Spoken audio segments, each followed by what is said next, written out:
sai. Gravando. Play, gravando, rec. Agora eu vou apresentar. E assim vamos nós. Agora está com vocês aí a tela. Não é isso? Deixa eu ver se vai abrir. Aqui foi. Foi. Então, ok. Comecemos, então, nossa aula de hoje. Estou abrindo um tamanho melhor. Tá lá. Comunicação política e eleitoral. Por que ela é tão importante? Comunicação é poder. A comunicação é o discurso que legitima o poder, né? Então, a gente falou que a comunicação, por que ela é importante? Porque, atualmente, né, o quadro, né, das campanhas e o quadro da imagem dos candidatos por todo mundo, ele passa por panoramas bem diferenciados, né? E o que faz uma das campanhas darem certo é a comunicação que os políticos fazem, né? A comunicação eleitoral. Então, a partir de uma análise histórica, né, a gente entendeu que a comunicação política diz respeito a uma série de processos profissionalizados que trazem a ideia de você transmitir o que o político faz, né, que seria a comunicação governamental. Essa comunicação, ela abrange aquilo que o político faz de essencial, o que ele trabalha, qual que é a postura dele. Essa é a comunicação governamental, é o famoso marketing político, né? Já o marketing eleitoral, ele trabalha a curto prazo. Então, nós temos a ideia do marketing governamental, que é um marketing trabalhado a longo prazo, né? E é uma comunicação que trabalha a imagem pública desse candidato, desse teu cliente, né? Que ela aqui ele diz que ela é ligada à forma intrínseca ao jogo político, né? O conceito de o príncipe para Maquiavel, que é aquela ideia do instrumento de legitimação do poder. Então, eu coloquei que a comunicação ela é um instrumento de legitimação do poder, né? Então, o político se vale dessa comunicação para legitimar o seu poder, a sua liderança. Como que ele faz isso? Mostrando ações, mostrando a postura dele, como que ele trabalha com a comunicação, como que ele fala. Tudo isso está ligado à forma do marketing político, né? Agora, a subclassificação do marketing eleitoral, ela traz um outro viés, né? O marketing eleitoral é aquele que envolve as táticas que possuem um cunho emocional para fazer com que o seu candidato ganhe a eleição. O objetivo específico do marketing eleitoral é a eleição. Geralmente, pela lei brasileira, aqui são 45 dias de campanha. Então, o pessoal fala 3 meses porque eles já estão trabalhando, na verdade, já se está trabalhando as campanhas de hoje, desse próximo pleito. Então, para quem trabalha em marketing, já está trabalhando, o pessoal já está fazendo pesquisa, já está traçando estratégia, já está fazendo, sondando os candidatos, quem vai ser, mas é só depois da primeira convenção que o TRE libera que o candidato solte o número dele e aí ele possa fazer campanha. Mas os caras mais espertos já estão trabalhando com campanha, estão distribuindo máscara, cesta básica, estão aparecendo na mídia para o povo lembrar deles, né? Em Palmas tem vários que somem e só aparecem algum tempo antes da campanha, né? Aí nós falamos sobre a comunicação eleitoral no rádio e na televisão, o que pode ser feito. Então, na televisão a gente falou sobre a questão dos programas eleitorais, né? A questão do horário político gratuito, a questão dos debates televisionados. Então, debate é uma chave importante para o candidato. Mas para um debate, ele tem que estar bem preparado. Ele tem que ter uma assessoria que o municie de bons dados. Não adianta um candidato estar lá na frente da pesquisa, se ele for para um debate, a maioria dos candidatos assim, eles evitam o debate porque os outros vão dar porrada nele nesse debate. Então, por isso que os caras são fugidios desse tipo de debate na televisão, porque eles já sabem que vão ser atacados. Principalmente quando o candidato que está na frente da pesquisa é um candidato que está buscando a reeleição.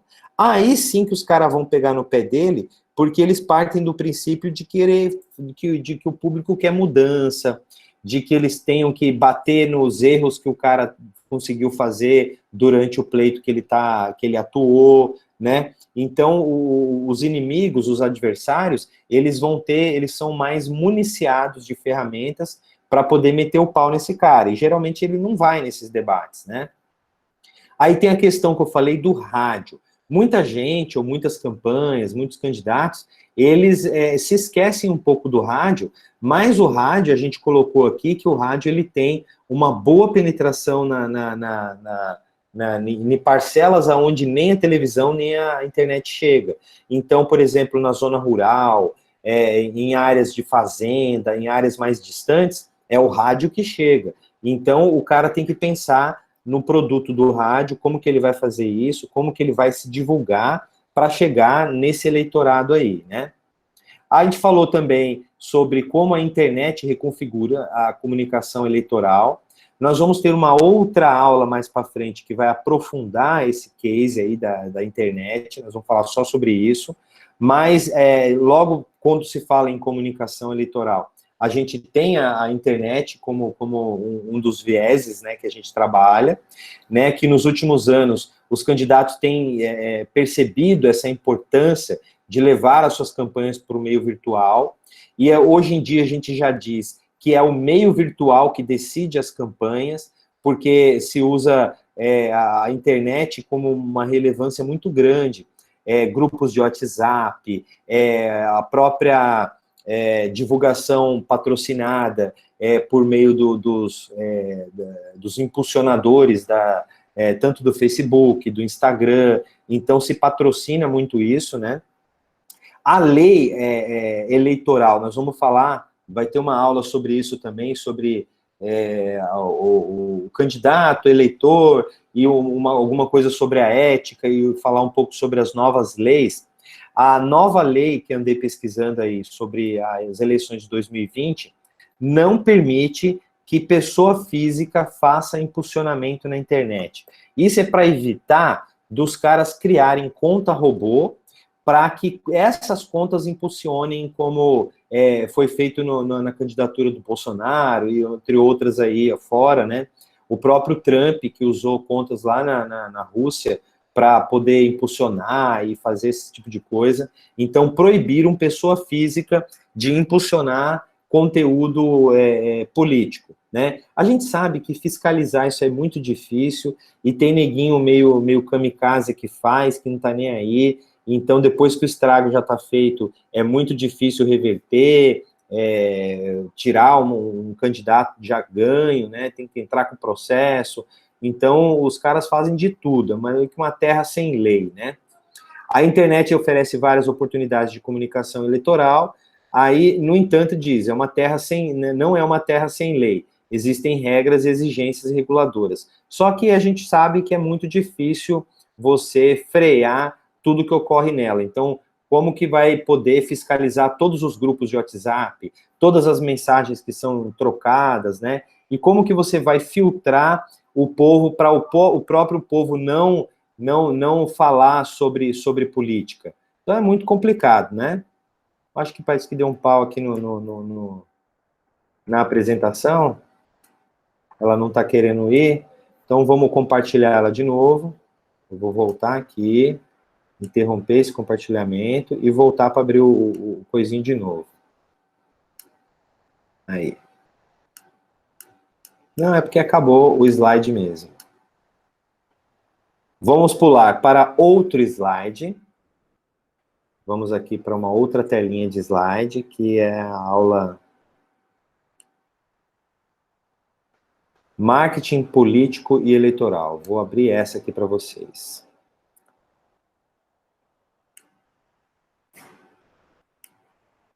Então, chose aqui. Marketing político e eleitoral. A diferença entre ambos. Então, vamos lá, compartilhar. Aqui, apresentar.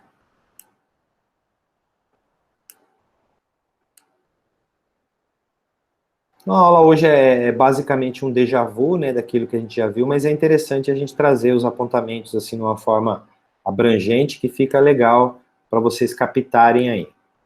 Então, o que vem a ser a diferença entre esses dois pontos, né? O que a gente colocou é que existem pontos do marketing político eleitoral em que eles se tangenciam, ou seja, eles se encontram e eles se diferenciam, né? Não compreender a diferença entre os dois pode fazer diferença num pleito ou você fazer besteira na hora que está atuando para algum candidato, né? O planejamento é uma das coisas que é igual para ambos, porque não adianta fazer nada sem planejar, né? Então, este é um dos quesitos que é parelho ou que se encontram entre tanto o marketing político quanto o marketing eleitoral, né? Não está aparecendo a tela do slide? Então, espera aí. Interromper o compartilhamento. Vamos fazer ele de novo. Obrigado, Vinícius. Vamos tentar de novo. Apresentação de slide. Compartilhar. Vê se está aparecendo aí agora.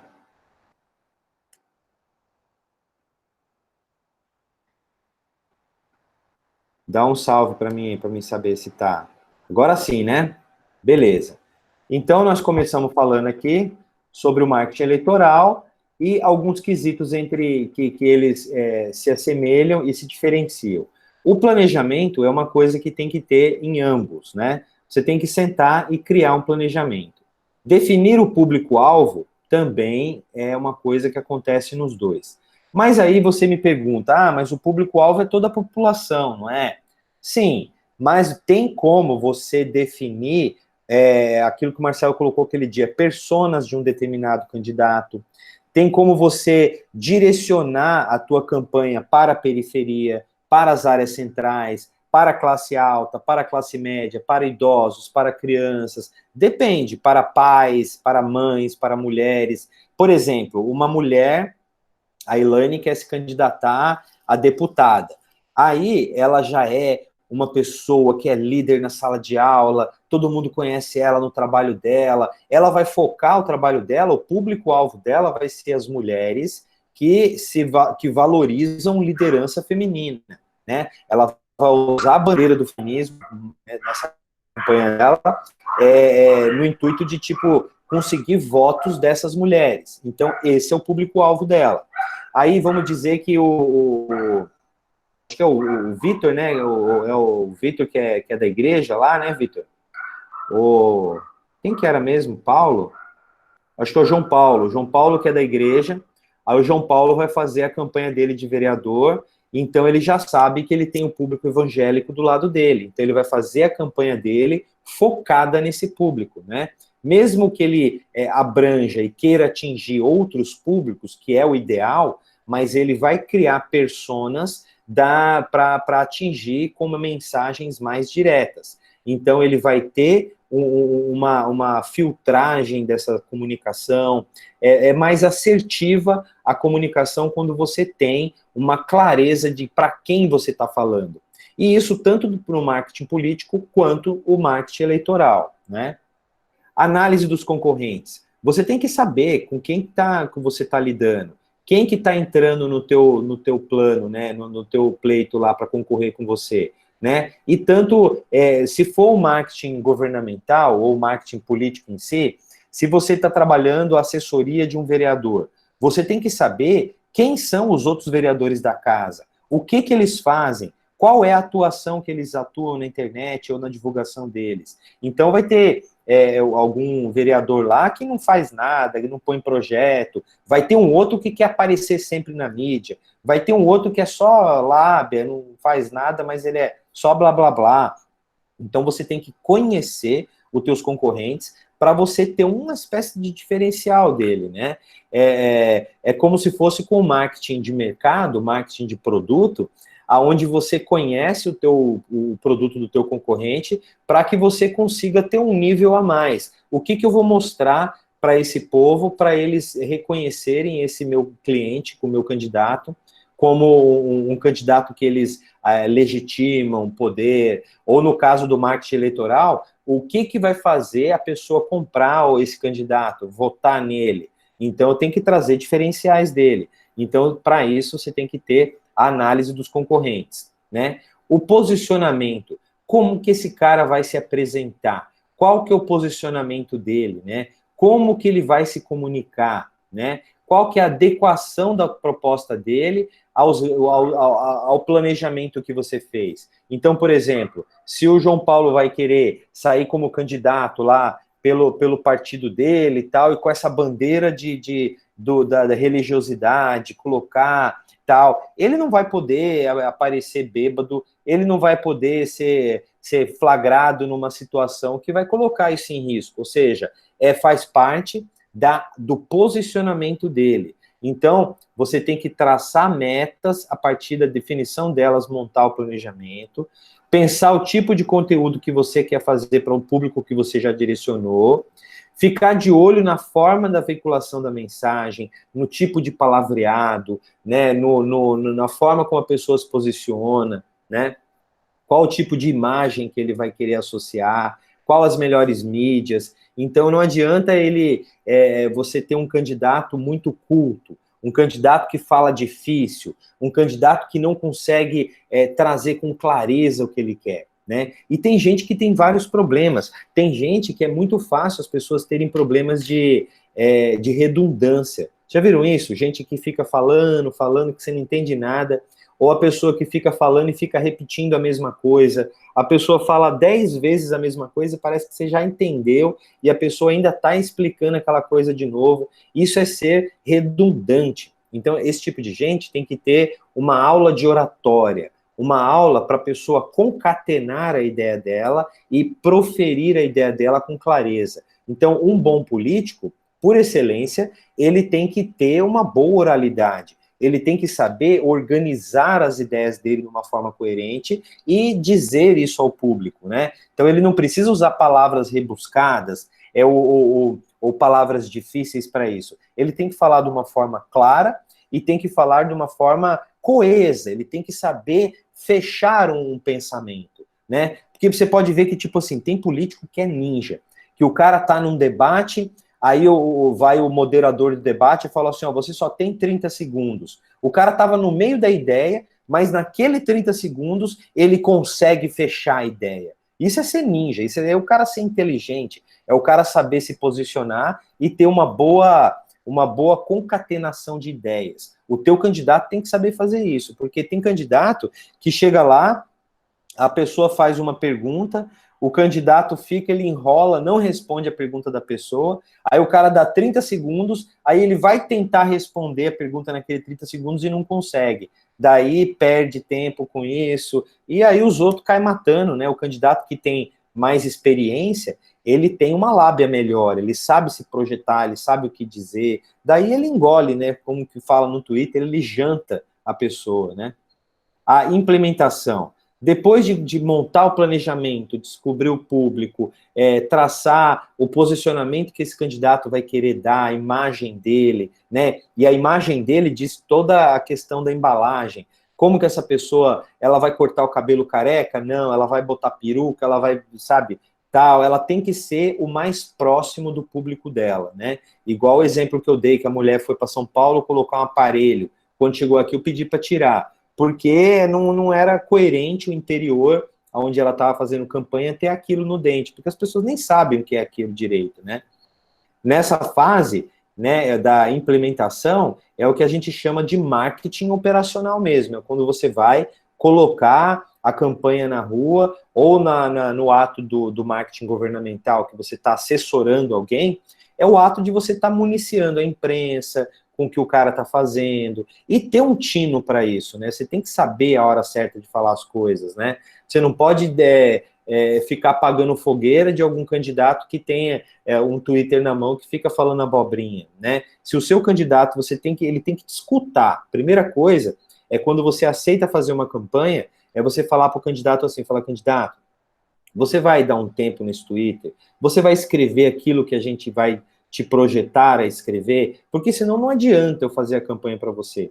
Porque se você achar que sabe tudo e ficar escrevendo o que você quiser, ficar brigando em rede social, ficar respondendo as pessoas com grosseria, né? Isso não vai levar você a nada, você vai pegar uma repulsa, uma rejeição, né? Então você tem que trabalhar em sintonia com o seu candidato para conseguir implementar algum plano para ele, né? E controle e avaliação do processo. Tem muita gente que acha difícil essa questão do controle, né? Como que eu vou fazer um controle? Como que é e tal? Eu já indico para você o seguinte: você tem que ser uma pessoa organizada, né? Quando você vai começar a fazer o trabalho para alguém, você tem que já registrar qual é a posição que esse alguém está. Então, por exemplo, se o seu candidato, você vai iniciar uma campanha para ele, você tem que se embasar sempre em pesquisa. Então, você vai saber qual que é a taxa de rejeição dele no início da campanha. Você vai ter números, que são as pesquisas quantitativas. Qual que é quantas pessoas estão propensas a votar nele na região sul, na região norte, e tal. E daí você registra esses dados. Durante o andamento da campanha, você vai sempre fazendo registros disso. Ao final do processo, você vai ter sempre um gráfico, uma forma de mostrar para esse candidato, né, mesmo que você não ganhe, e olha, presta atenção nesse dado, mesmo que você não ganhe uma eleição, tem muito marqueteiro que faz um trabalho fantástico para algum candidato, né? Então, aqui no Brasil, a gente teve o exemplo, por exemplo, da Marina Silva, né, aquela tiazinha lá.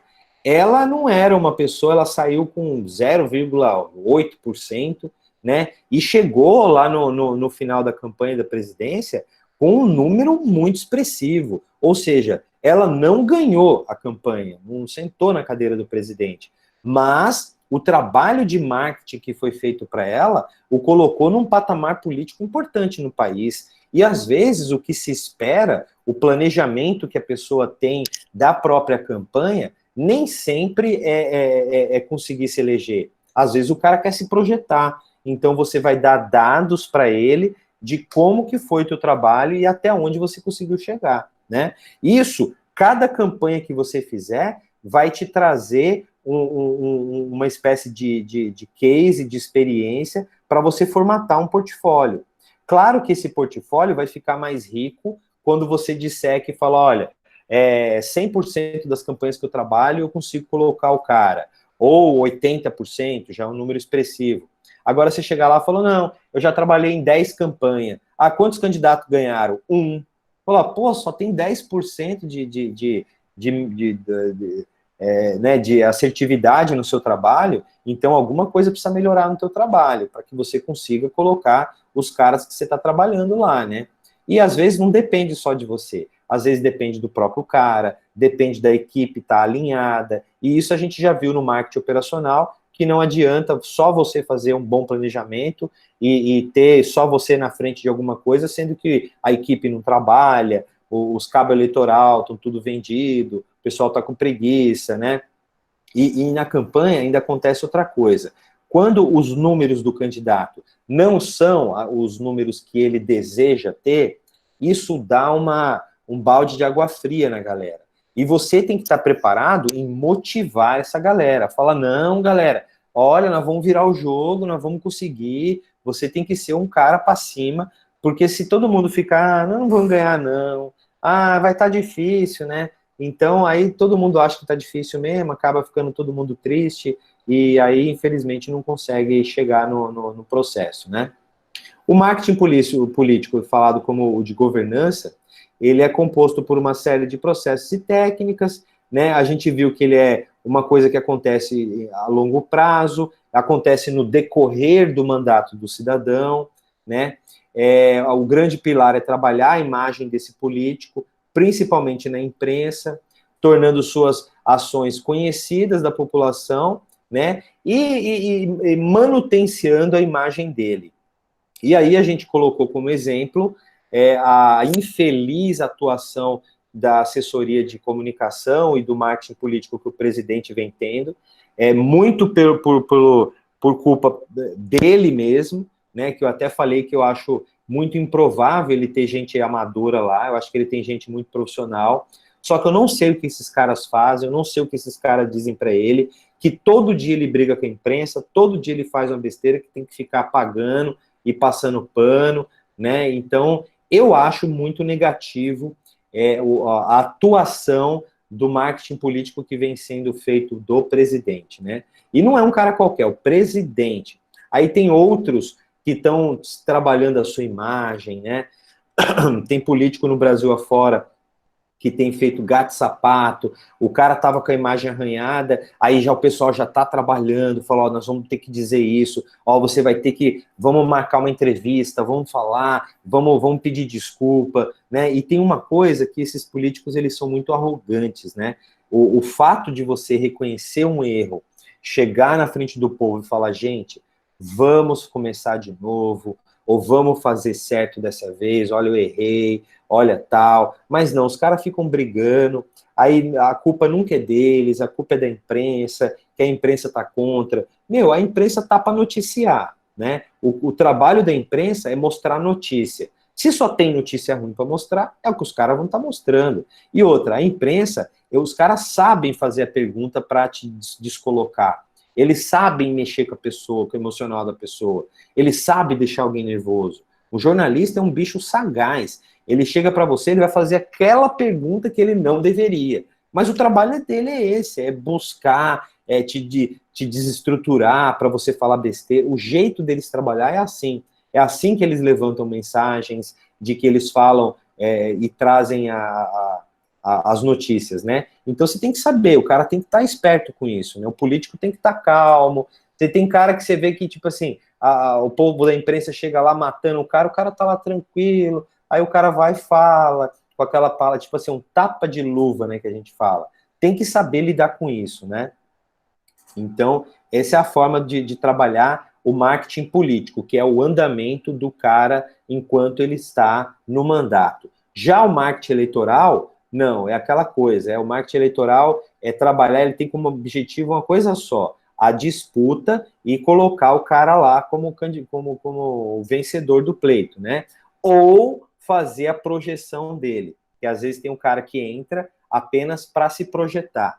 E tem um terceiro caso ainda, que é o cara que entra como laranja de alguém, que esse alguém não quer brigar, mas esse cara entra para fazer a parte da baixaria da campanha.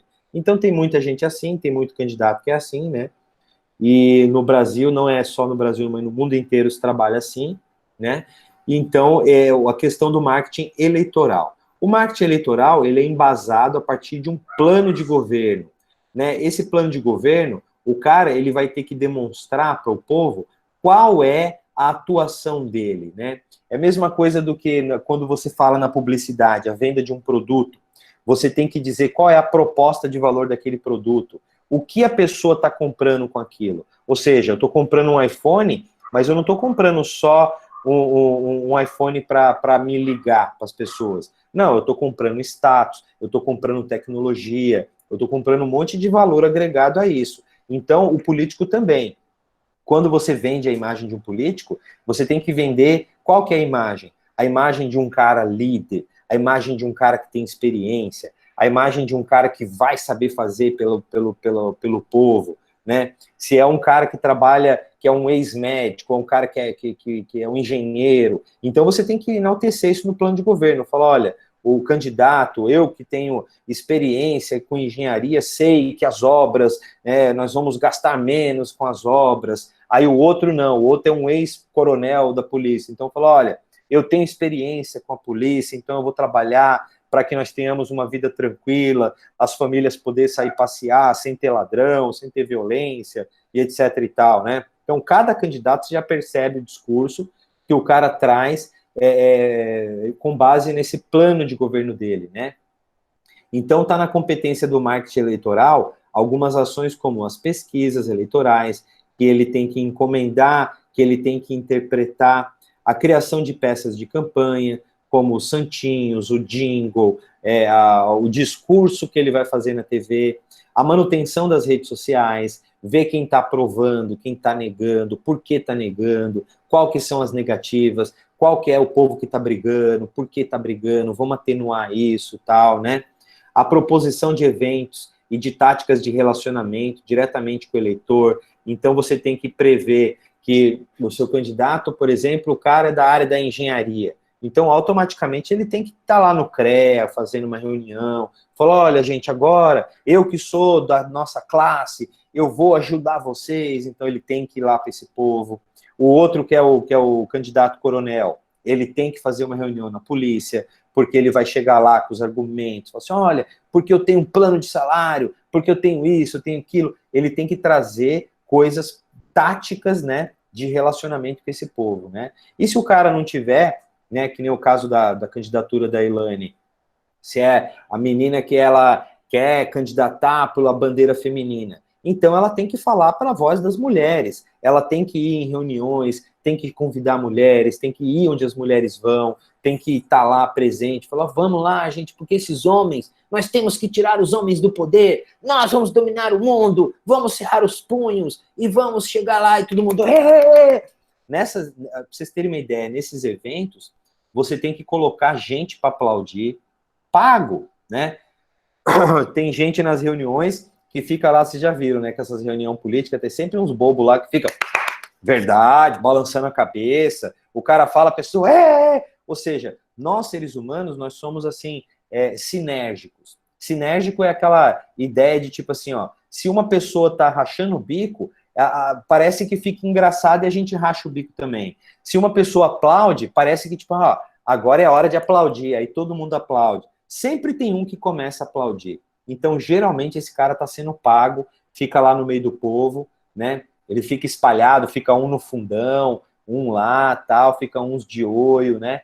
E você fica lá, aí o cara fala uma coisa legal, aí você vai, é verdade, muito bom, governador, muito bom, sabe? Tem sempre uns caras desse para levantar o público e criar sinergia durante o público. Isso é questão do marketing eleitoral e algumas táticas, né? Aí, dessas semelhanças, precisam de planejamento, implementação e avaliação de estratégias, trabalhar a imagem da figura pública, né? As diferenças são configuradas em contextos diferentes, ou seja, o marketing governamental é porque você está trabalhando a imagem e as ações de alguém, ela produz conteúdo diferenciado. Esse alguém que já está no poder, você tem que manutenciar esse poder dele, legitimando esse poder dele com a comunicação, dizendo o que ele faz, o que ele tem feito, prestando contas, e isso é muito importante, porque hoje em dia, no Brasil, nós temos a bandeira da corrupção, e etc e tal. Então, se o cara recebeu 5 milhões do governo federal, o que ele fez com esse dinheiro? Não, ele tem responsabilidade dele em dizer, e falar, olha, 1,5 milhão foi para contratação, para fazer a obra tal, 2 milhões está lá, nós vamos colocar no site da transparência, as notas fiscais estão aqui, nós pagamos tudo, não teve conchavo na licitação, ou seja, o cara tem que mostrar e tem que mostrar as ações deles de uma forma transparente, né?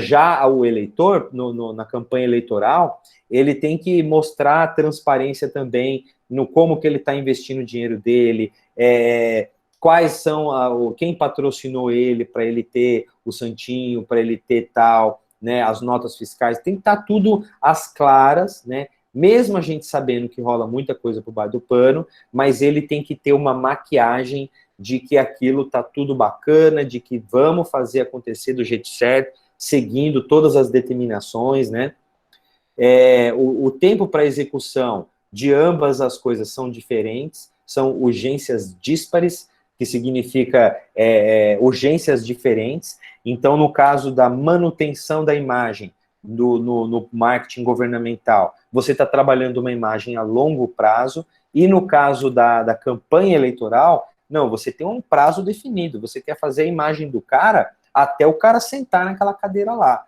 Se o cara sentou naquela cadeira lá, beleza, terminamos essa etapa. Se ele quiser te contratar para você criar um departamento de assessoria dele, compor essa assessoria dele, aí já é outra coisa, é outro plano, e aí você vai trabalhar o marketing governamental, né? Mas a ideia do marketing eleitoral é você trabalhar com o cara até ele entrar. Depois que ele entrou, banzai, ele te pagou, você já fez o teu serviço, né? E ele possui metas distintas. Um que é o marketing governamental, ele quer manutenciar a imagem dele, ou no mínimo não ser preso, né, hoje em dia. Tipo assim, o cara quer fazer o marketing governamental dele para, tipo, abafar as coisas que ele faz, né? Muito cara convida o marqueteiro para isso. Fala assim, olha, eu preciso de um marqueteiro bom, porque eu vou fazer um monte de falcatrua, só que isso não pode entrar na imprensa, isso não pode cair na boca do povo, então tem que ter um marqueteiro bom para saber despistar a galera com outras ações, com coisa, né? Que é o famoso pão e circo que surgiu em Roma, né? Na época dos gladiadores, os imperadores criaram lá aquele coliseu com a ideia de pão e circo. Ah, dá comida e dá diversão para a galera, que a gente pode fazer o que quiser, que está todo mundo legitimando as nossas ações. Então, esse aqui foi o slide tal. Vamos abrir o outro aqui. Tá ficando claro aí para vocês, galera? Tá de bobs aí, mano? Vamos abrir um outro aqui. Esse daqui que é os 4 P's do marketing. Apresentar a janela.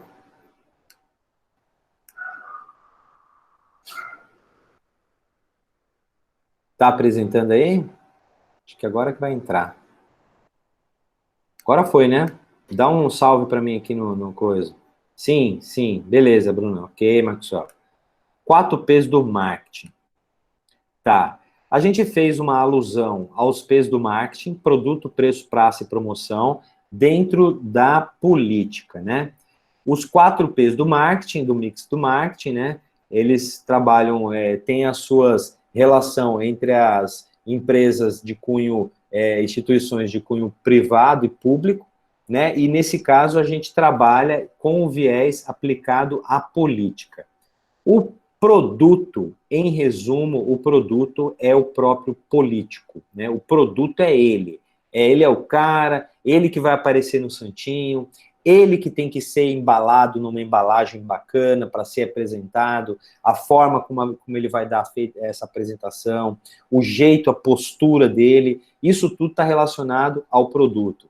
O preço é o valor percebido pelo eleitor. A moeda que ele paga é o voto, e no caso do marketing governamental, é a adesão aos seus ideais. Então, por exemplo, no caso vamos usar como exemplo o Bolsonaro, nós temos aqueles seguidores deles, que o pessoal chama do pessoal da direita, os bolsominions, né, que é muito chamado pelo povo da esquerda também, é o pessoal que avaliza e legitima os ideais dele. Então, esse é o preço que o pessoal paga, né? É o pessoal, tipo assim, concordar com tudo que ele faz, né? A moeda, no caso da campanha, do marketing eleitoral, o preço pago, a moeda paga é o voto. Então, é o esforço que a pessoa tem que sair da casa dela, ir lá e digitar o número do cara e o nome do cara naquela maquininha, confirma, faz plim, plim, plim, aí votou no cara, ou seja, ela pagou por aquilo, né? A promoção diz respeito à comunicação mercadológica que ele faz para isso. Qual é a visibilidade dele, né? Como que ele chega como que a pessoa vai lidar com a comunicação para que ele seja digerível, né? Não adianta, é o que a gente falou, de linguagem culta demais, nem popular de chula demais, né? Então, o cara tem que ter uma forma de se divulgar inteligente, e a gente falou isso naquele slide de comunicação, usando TV, rádio, usando a internet, impulsionando de uma forma correta, né? E a questão da praça é todo o esforço feito pelo político para se fazer presente junto ao eleitorado e divulgar essas ideias, divulgar quem ele é. Então, se o produto é o próprio político, no marketing tradicional, onde a gente lida com produtos, a gente tem que fazer o produto chegar na gôndola do mercado, produto ficar na vitrine da loja. A gente trabalha com o P de praça nesse quesito, né? Como que o produto vai estar disposto para o cliente chegar lá e comprar aquele produto? No caso da campanha, o produto é o próprio político. Então, quais são as estratégias que são feitas para que esse produto chegue no eleitorado?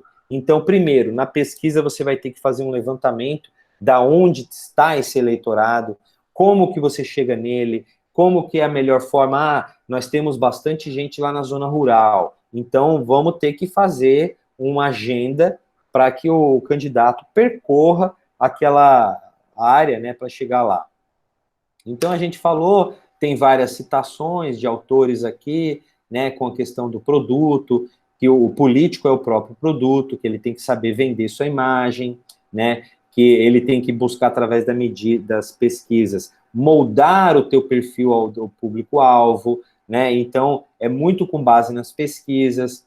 O candidato é o elo de ligação entre causas políticas e o eleitor, que ele precisa deixar clara a sua ideologia, e isso faz parte já da questão da promoção dele, né? Que existe todo um processo de desenvolvimento e consolidação e imagem pelo qual o candidato deve passar, apresentar uma personalidade bem definida, ou seja, ele não pode ser de dupla personalidade, tipo, uma hora ele tá calmo, outra hora ele tá bravo, uma hora ele tá bem, outra hora ele é engraçado, outra hora ele é sério. Não, se ele for um cara informal, engraçado, ele vai ter que manter aquela imagem, né, até o fim da campanha, que é essa estratégia de como o produto se apresenta, qual que é a embalagem dele, né? Aí falamos que as preferências do candidato, elas são obtidas através de uma série de quesitos, um deles é o nome, qual que é o nome, né? Qual que é o talento pessoal que a gente pode usar para ter uma reação emocional no público, né? Muita coisa também relativa ao slogan. Qual que é o slogan que nós vamos trabalhar, né? Então, se esse cara é um médico, aí vamos colocar aquele em que a vida é não sei o quê. Ah, se a Elaine, que é das feministas, tipo assim, punhos cerrados, mulheres sempre, sabe? Coisas nesse sentido para você criar uma imagem legal desse produto, né? A capacidade de se projetar, como que a Elaine se projeta? Ela vai nos lugares, ela enfrenta, come comida na casa do eleitorado, abraça as crianças, faz acontecer a coisa, né? Então, faz parte disso. O preço, que é o valor percebido pelo eleitor, a forma com que ele paga. Então, a gente falou que é a maneira como o candidato concorrente determina os benefícios, as vantagens que o eleitor terá de se votar nele, né? Então, você tem que estar esperto como que é o teu concorrente, né? A questão da promessa, o que você está prometendo, né? Você é capaz de cumprir isso? Porque tem um outro viés também, que é o seguinte, às vezes o cara faz uma campanha e paga um marqueteiro bacana para fazer uma campanha para ele, e aí o cara consegue. Eles prometem Deus e o mundo, prometem, e o cara conseguiu se eleger. Depois dispensa aquele cara, porque ele é caro demais, esse marqueteiro, e bota uns tabajara para trabalhar para ele. Aí a imagem dele vai lá para baixo, porque ele não consegue manter as promessas que ele fez, o cara não consegue projetar a imagem dele, ou seja, acaba que queima o filme desse político, porque a gente já falou que político é uma espécie de carreira, né? Que o cara, quando chega no poder, o cara não quer sair mais, ou o cara quer sempre um cargo acima, né? Ele está querendo sempre melhorar a postura dele enquanto candidato, né? A praça está ligada diretamente na questão de aonde o seu candidato vai, né? Se a tua praça for uma praça muito grande, de uma abrangência territorial grande, você tem que ter, agregar cabos eleitorais ou setores, né? Você tem que saber qual que é a sua penetração territorial, né? quais segmentos da sociedade são seus eleitores, para você poder chegar nessas praças de uma forma eficiente, né? A distribuição do produto é o mapeamento geográfico de onde o seu produto vai. Então, o que a gente disse de você fazer uma agenda coerente, e isso não é só o marketing que faz, tem toda uma assessoria, o candidato tem uma assessoria, onde ele vai, o pessoal vai definir para ele, falar, ó, não, amanhã nós vamos fazer a região sul inteirinha, para depois, no outro dia, fazer a região norte, para você saber equilibrar o teu candidato. Tem muito candidato que, por exemplo, vai fazer uma campanha de deputado estadual. Aí o cara, ele tem que ter uma abrangência estadual, mas ele é muito bom só em Palmas. E aí ele quer entrar numa campanha estadual, ou seja, não fez uma base, não tem uma base eleitoral fora da capital, aí é meio que jogar dinheiro fora, porque ele vai conseguir voto expressivo aqui, mas e no interior? No interior o povo não conhece ele. Então tem candidato que vai no interior, fica se projetando, fica fazendo associação com a própria mídia do interior, aparecendo naquelas revistas sociais. Aí o cara faz uma doação para um hospital lá no interiorzinho, o nome dele sai lá, ou seja, ele já está formando uma base para que quando ele for concorrer, ele já ter essa distribuição de produto, ele ser o produto e estar distribuído nos pontos de venda, né, que são nas regiões onde ele vai. E a questão da promoção é a promoção ligada à imagem, né, qual é a imagem que esse candidato projeta, qual que é a postura de fala dele, e você tem que dar uma identidade visual para isso, você tem que dar uma identidade conceitual para isso, não adianta o cara ser bipolar, falar uma coisa agora, depois não dizer aquilo mais, ou se a bandeira dela da Elaine é feminismo, ela tem que ir com essa bandeira até o fim, ela tem que saber promover um discurso coerente com essa bandeira que ela está carregando, né? Ou com essa estratégia que ela escolheu carregar, né? A questão da imagem, ela tem a ver com a projeção. Qual a imagem que esse candidato vai querer se projetar, né? Qual a imagem que os concorrentes estão projetando e qual a imagem que ele vai querer se projetar, né? E quando a assessoria coloca conhecimentos em práticas, deixa eu ver quem está querendo entrar aqui. O atrasado. Rapaz, tava bom o happy hour, hein? Então, para concluir, vamos voltar aqui para a gente ver, né? À medida que aumenta a abrangência geográfica de sua campanha, né, você tem que pensar os meios de comunicação para atingir isso. A gente falou que muitas vezes a televisão, a internet, né?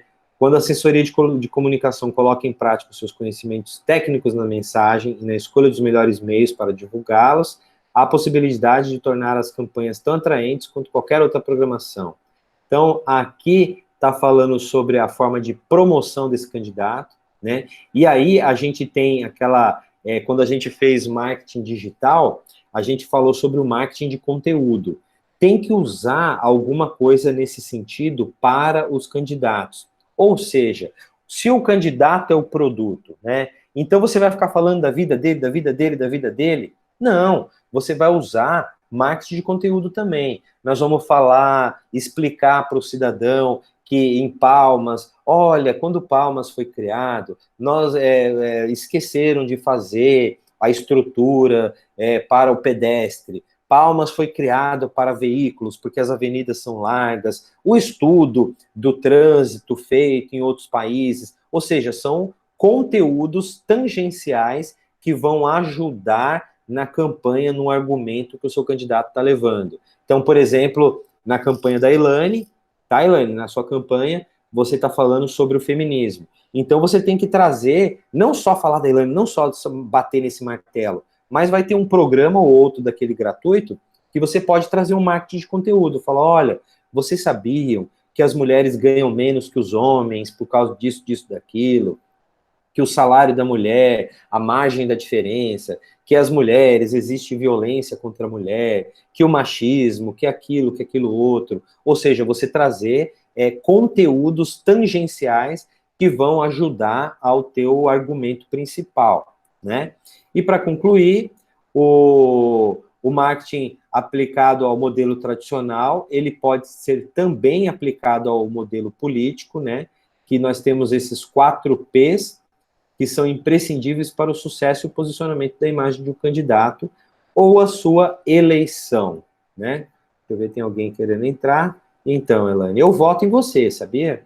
Pode ficar na tua aí que eu voto, né? Vamos abrir agora outro. É mais um geralzão mesmo, né, galera? Pra gente trabalhar essa questão do que a gente viu até agora, assim, meio por cima, tá? Então, vamos abrir a janela desse que é a questão das pesquisas. Então, vamos lá. Tá abrindo aí.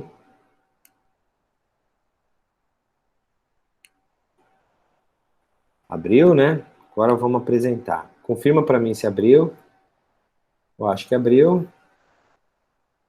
Então, vamos nessa. Pesquisas.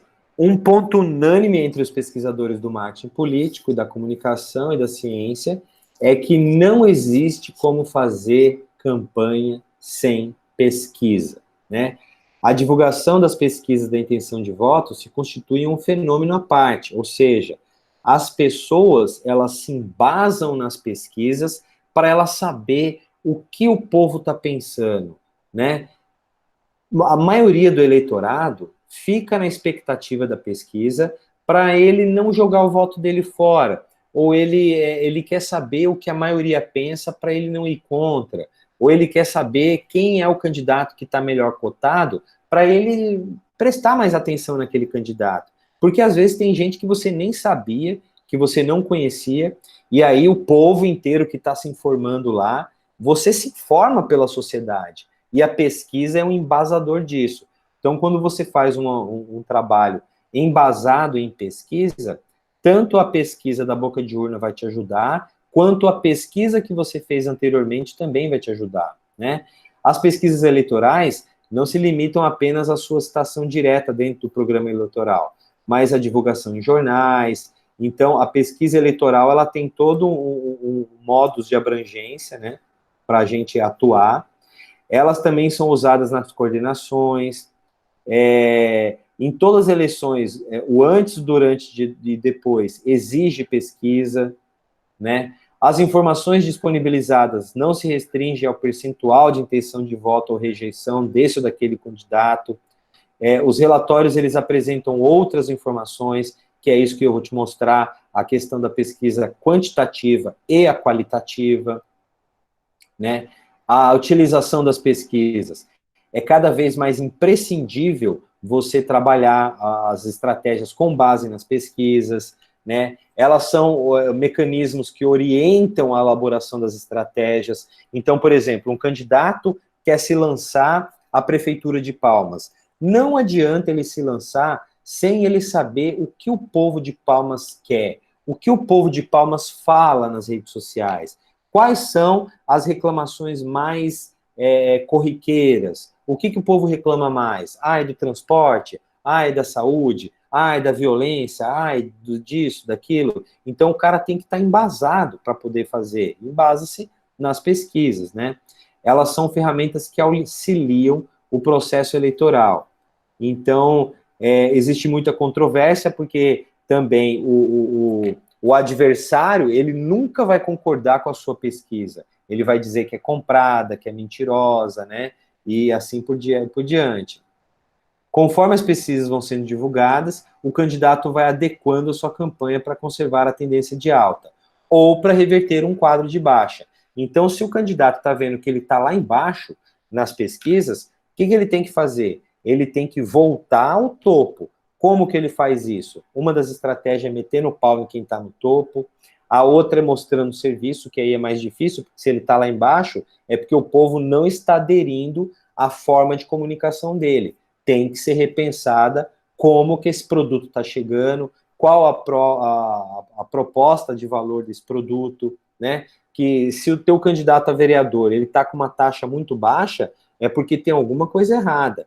Ou o teu candidato não tem uma capacidade de se projetar, ou o plano de ação dele está errado, o público dele está fraco, então você tem que melhorar isso no decorrer da campanha. Aquilo que eu falei, não adianta fazer uma pesquisa no começo da campanha e lá no final da campanha fazer outra. Não, você tem que estar todo dia junto com os institutos de pesquisa, analisando todos os dados, né? E a gente já falei também que, tipo assim, não adianta dados se você não souber interpretá-los. Você tem que ter um embasamento, assim, uma inteligência para interpretar aqueles dados. Não adianta você ter dados se você não souber interpretá-los, né? E aí nós temos a diferença entre os tipos de pesquisa.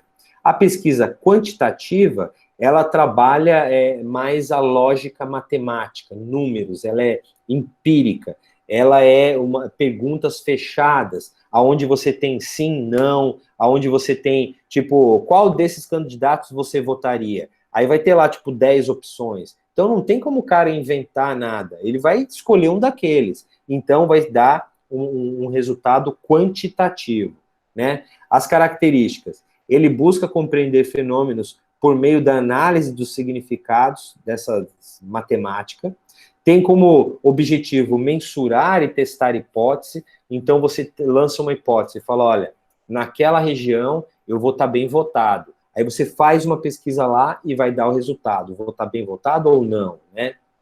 Ela tem dados estatísticos, métodos descritivos, que são objetivos e exatos. Já a outra pesquisa, não, né? Quando usar? Para medir opiniões, saber as preferências, os comportamentos, para compor grades de perfis populacionais ou indicadores. Então, você faz uma pesquisa, por exemplo, já existem pesquisas aqui, e isso você pode ler pesquisas já construídas do IBGE, de dados estatísticos. Já existe pesquisas aqui em Palmas que falam que é uma cidade jovem, ou seja, que tem mais jovem do que velho. Aí, por exemplo, uma cidade da Itália, você faz uma pesquisa lá, ou você pega dados de pesquisas que já existem, e você vai ver que tem pouco jovem e tem mais velho. Então, você já sabe que vai direcionar a sua fala, os seus argumentos para aquele tipo de público, né? É a mesma coisa aqui no caso da campanha da Elaine. Então, ela vai ter uma pesquisa na mão e vai falar, olha, aqui em Palmas nós temos mais mulheres do que homens.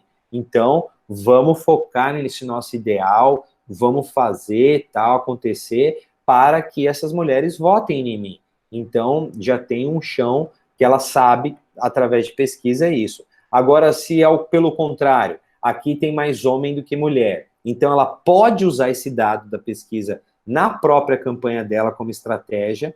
Então, ela vai chegar e falar, olha, mulheres, vocês têm que votar em mim, porque aqui em Palmas os dados nos colocam. Nós temos mais homens do que mulheres. Então, como que você quer fazer uma mulher chegar no poder, sendo que tem mais homem que vota? Aí é que vocês têm que votar mesmo. Maridos, votem nas mulheres para você ter não sei o quê, sabe? Utilizar isso como um dado, né? Então, as pesquisas empíricas ou pesquisas quantitativas, elas são mais fáceis de se aplicar, porque qualquer um pode aplicar uma pesquisa dessa, você pode fazer pela internet, por aplicativos, a pessoa só vai responder. Já a pesquisa quantitativa, não, qualitativa, não, né? Os resultados das pesquisas feitas desse modelo, eles são apresentados em tabelas, em números exatos, em percentuais gráficos, né? Eles trazem índices que você vai mensurar comportamentos, né? A posição do pesquisador, ela é mais fácil de aplicar, ela tem um maior engajamento na coleta dos dados, ou seja, é mais fácil da pessoa responder, ela causa uma separação entre o pesquisador e o objeto da pesquisa, ou seja, eu estou fazendo essa pesquisa aqui, eu nem sei quem é esse candidato, mas responde aí. Ou seja, é possível, né? O pesquisador, ele tem um distanciamento do contexto, porque a pesquisa é só responder aquilo que já está criado ali, são perguntas fechadas, né? Então é mais fácil. Já a pesquisa qualitativa, ela é mais inteligente, ela tem perguntas mais, assim, subjetivas, ela é mais difícil de interpretar, e eu fiz o exemplo de, tipo, prova com perguntas alternativas e perguntas dissertativas. A pergunta alternativa, o professor olha, fala, ó, se acertou a letra C, tá certo. Aí, acertou. Se colocou a letra B, a letra A, tá errado, não preciso nem ler mais. Agora, a pesquisa qualitativa, ela se assemelha a uma pergunta, a uma resposta descritiva. Ou seja, o cara tem que ler tudo, entender o que a pessoa quis dizer, para entender se está no caminho, se está certo, está errado, né? Então, foi a analogia que eu fiz. A coleta de dados, nesse tipo de pesquisa, ela é coleta de dados estratégicos para contemplar a especificidade e a complexidade das ciências humanas, ou seja, das ciências sociais humanas. Elas são subjetivas, ela lida com a psicologia, com a sociologia, né? Você tem que compreender os fenômenos, compreender as pessoas para entender o que elas querem dizer, né? Ela tem como objetivo observar, aprofundar, explorar, descrever e explicar o objeto de estudo. Ou seja, nós vamos falar sobre as mulheres. Então, nós vamos ter que chamar um grupo de mulheres, nós vamos ter que ir lá na Liga Feminina do Câncer, falar com aquelas mulheres, o que elas precisam, como elas se sentem. Então, geralmente são grupos focais, onde você coloca lá 20 pessoas e faz uma reunião com elas, e você está gravando tudo aquilo, para quando você chegar em casa, você escutar aquilo e daí tirar respostas. Então, é uma pesquisa mais complexa, né? Você pode fazer ela por meio de revisão bibliográfica, ou seja, ver tudo que já foi escrito, revisão documental, tipo, eu vou fazer uma pesquisa sobre os IPTU de Palmas, então você vai lá no INCRA, no órgão lá, para ver quando que já mudou o preço desses IPTU, para estudar esses documentos. Pode ser uma pesquisa experimental, uma pesquisa ex post facto, ou seja, tipo, aconteceu um determinado fato, vamos pesquisar a repercussão daquilo, né? Uma pesquisa de levantamento, tipo, eu quero fazer um levantamento de quantos idosos existem em casas de abrigo em Palmas. E aí você vai nesses lugares e faz pesquisa, né? Estudo de caso, pesquisa de ação, pesquisa participante, entre outros modelos lá. Quando que eu quero usar esse tipo de pesquisa? Quando eu quero compreender fenômenos específicos, ou seja, eu quero compreender, lá no caso da religião, eu quero compreender até quando uma pessoa de determinada religião vota em alguém da mesma religião. Porque tem gente que não mistura essas coisas, prefere votar pessoas fora da igreja, mesmo sendo da igreja. Tem gente que não, que vai seguir porque aquela pessoa, ela compreende que está mais por dentro dos dogmas dela, que vai fazer um bom governo. Então, você quer entender esse fenômeno. Aí você faz uma pesquisa, né? Para aprofundar aspectos e compreender possíveis razões para atitudes. Tipo assim, por que as mulheres não votam em mulheres? Então, você faz reuniões e pergunta, né? Por que você não confia numa mulher no poder? Mas o que você acha de se a mulher fosse assim, assim, assado? E daí você vai levantando respostas para aquele coisa, né? Os instrumentos de coletas, eles são interações, onde você faz a pergunta e escreve para a pessoa, né, as palavras da pessoa. Geralmente se gravam esses tipos de pesquisa qualitativa para você ter uma interpretação posterior a isso, uma análise posterior, porque você grava a pessoa, aí se você só escrever no papel, quando você for analisar todas as respostas, você não vai lembrar mais o tom de voz que a pessoa usou. Se você filmou a pessoa, você vê o gesto, você faz uma leitura corporal. Quando você não grava nem tal, você só tem a resposta por escrito. Então você não lembra se a pessoa, quando você estava fazendo a pergunta, se ela estava concordando com você, se ela não estava, né? E isso tudo tem a ver com a leitura corporal, com a participação, né, desses instrumentos de coisa, né? O material de investigação, é a linguagem, como eu falei, a leitura corporal, né? O registro detalhado do contexto. Então, você tem que fazer foi depois do pagamento que eu fiz a pergunta sobre o salário. Foi antes do pagamento. Foi na época de crise, que nem agora. Nós estamos com um contexto completamente diferente para essa campanha de 2020. Então, isso está entrando nessas pesquisas. Essa parte da quarentena, que as pessoas estão em casa, isso tudo está entrando como dados para os caras analisarem, né? Os principais instrumentos de coleta são documentários, diários, filmes, gravações, entrevistas semi-estruturadas, entrevistas com roteiros e perguntas abertas, a própria observação. Então, você quer fazer uma pesquisa sobre o consumo. Você não precisa sair perguntando para as pessoas. Basta você ir no shopping, dar uma passeada, basta você ir na feira. Depende, né? Você pode usar vários métodos de coleta de informações, né? E o tratamento e análise desses dados tem que ter uma pré-análise, uma exploração e uma codificação. Essa pré-análise, você vai separar essa pesquisa em partes. A exploração do material é você assistir aquele material e fazer recortes, né? Decupagem de vídeos. Por exemplo, você gravou uma reunião. Então, o momento mais importante da reunião é a fala das pessoas. Então, quando você está falando, aquilo não entra na sua pesquisa, porque você só vai estar fazendo uma leitura corporal, se as pessoas estão te legitimando ou não.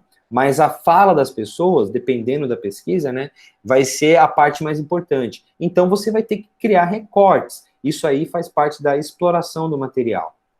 E a codificação dos dados, que é a fase da mineração, onde você vai realmente enumerar, classificar, agrupar e trazer dados, e trazer respostas. Ou seja, tipo, todas as mulheres que eu fui legitimam uma mulher no poder. Foi essa a conclusão que eu tive das reuniões, que eu transcrevi, que eu assisti no vídeo, que eu gravei. Então, são respostas. A codificação dos dados geralmente a base das respostas que você tem, né? Aí, as possíveis codificações, nós temos a presença ou ausência de determinados elementos, a frequência de ocorrência, né, o engajamento do participante, são formas de você detectar respostas nas pesquisas, né? As categorias das pesquisas, elas têm algumas categorias, que pode ser modelo fechado, ou seja, eu chego para perguntar a pesquisa para a pessoa, já com as perguntas pré-determinadas, né? Existe o modelo aberto, onde eu chego para fazer uma entrevista com a pessoa, sem nem saber o que eu vou perguntar, na hora que eu vou descobrir. Esse é o modelo aberto, que pode, de acordo com o desenrolar da conversa, aparecer perguntas. E o modelo misto, que é o modelo que a gente indica ser o mais indicado. Por quê? Porque você vai fazer uma lição de casa, você vai entender, vai criar um roteiro de perguntas e na hora você vai ver se você vai te excluir uma pergunta, se você vai acrescentar outra, se você, sabe, com tua sensibilidade, você vai aperfeiçoar a tua pesquisa com base nesse modelo misto, né? Aí a interpretação, as análises de uma pesquisa qualitativa, ela é muito difícil, porque ela é complexa, ela tem várias nuances, é sensível, né? Você tem que ter provas dessa validação, dessas estatísticas, né? Você tem provas de interpretação, que é triangulação de dados, ou seja, você pega uma fala junto com a fala de outra pessoa e triangula isso. Como assim triangular? Perceber o que essas pessoas falaram de coisas iguais e perceber o que elas se diferiram. Essa daqui apoia isso, essa daqui apoia aquilo. Aquela outra apoia um terceiro viés. Então, você tem que ter toda uma sensibilidade para fazer isso, né? E isso gera também tabelas, diagrama, textos. Geralmente, pesquisas qualitativas, elas geram mais textos, né? Geram mais conteúdos mais formais, mais subjetivos, né? A posição do pesquisador. Em uma pesquisa qualitativa, ele tem que ter mais sensibilidade, ele tem que ser mais inteligente, ele tem que ter uma relação mais próxima com o objeto pesquisado. Ou seja, se ele vai fazer uma pesquisa sobre a mulher, a Elaine vai lá para fazer a pesquisa dela sobre as mulheres, ela tem que saber dados sobre mulher, ela tem que ser uma mulher, ela tem que saber conversar com aquelas mulheres, ela tem uma proximidade maior com o objeto pesquisado, né? E, por fim, as pesquisas quantitativas, elas geram resultados qualitativos ou hipóteses, ou seja, pode haver uma inter-relação entre esses dois modelos de pesquisa. Tanto uma pesquisa quantitativa, você pode trazer resultados subjetivos, quanto uma pesquisa qualitativa, você também trazer números. Então, ela fica uma pesquisa misturada. Ah, como assim, professor? Por exemplo, no caso das mulheres. Então, eu fui lá, a Elaine foi lá, fez a pesquisa com as mulheres, tal, tal, tal. Aí, dos dados que ela gravou, dos vídeos que ela filmou e de todo o resultado da mineração desses dados, ela chegou à seguinte conclusão, que 60% das mulheres entrevistadas são a favor de ter uma representante feminina no poder. 40% não legitima. Ou seja, isso não é dado quantitativo, não é quantidade. Então, mas ela transformou dados subjetivos em números, em dados quantitativos. E daí que a gente dá esse nome de pesquisa quali-quantitativa, né? Então, é basicamente isso o que a gente tratou na composição do nosso material, né, da nossa disciplina. Eu sei que é bastante informação, né, mas tá travando aí, Mas deu para captar um pouco dessa essência do que a gente viu? Agora eu quero ver com vocês aí, dá uma resposta para mim. Deu sim, né? Então é basicamente isso, gente. Eu não vou pegar muito pesado, eu vou fazer uma prova meio daquela tipo assim: considere o candidato tal, tal, tal. Qual o tipo de coisa assim? Para vocês lembrarem todo esse conteúdo e saber referenciar naqueles tipos de perguntas, sabe? Eu sei que tu me sondas. Os 4P do marketing político são os mesmos. Preço, praça, produto e promoção, né? Eles são assim, ele tem o seu viés, né, para o marketing político, ele é trabalhado, por exemplo, o produto é o cara, é o candidato, né? A moeda que ele paga do preço lá é o voto, né? Então é mais ou menos essa questão. Mas eu acho que já deu para a gente tipo dar uma boa contextualizada. O Marcos só colocou uma coisa aqui, ó. Sabemos que 4P de marketing trabalham em conjunto, porém, na minha visão, a praça e a promoção se difundem um pouco, ou seja, quando um candidato vai a uma área específica da cidade para fazer campanha, ele está exercendo sua promoção ou praça. As duas coisas, tá? Porque ele como produto, não é ele que é o produto, então para ele promover, ele tem que ir, né? Porque o produto na promoção de um produto normal, você põe ele na revista e fala assim, ó, você encontra nas melhores lojas do ramo, né? Isso seria a promoção. No caso do candidato, ele está indo. Isso aí é a parte da promoção dele. E o ato dele ir lá é a parte da praça, né? Ela meio que é uma coisa bem parecida com a outra. Promoção e praça tá bem ligado mesmo, Maxwell. Uma boa relação que você fez aí, um bom encontro de coisa. Mas eu acho que é isso, né, gente? A gente já ficou aqui, já temos uma hora e meia de fala. Eu acho que deu. Amanhã eu faço a provinha com vocês e depois a gente continua a aprofundar mais algumas outras questões, né? Mas eu espero que tenha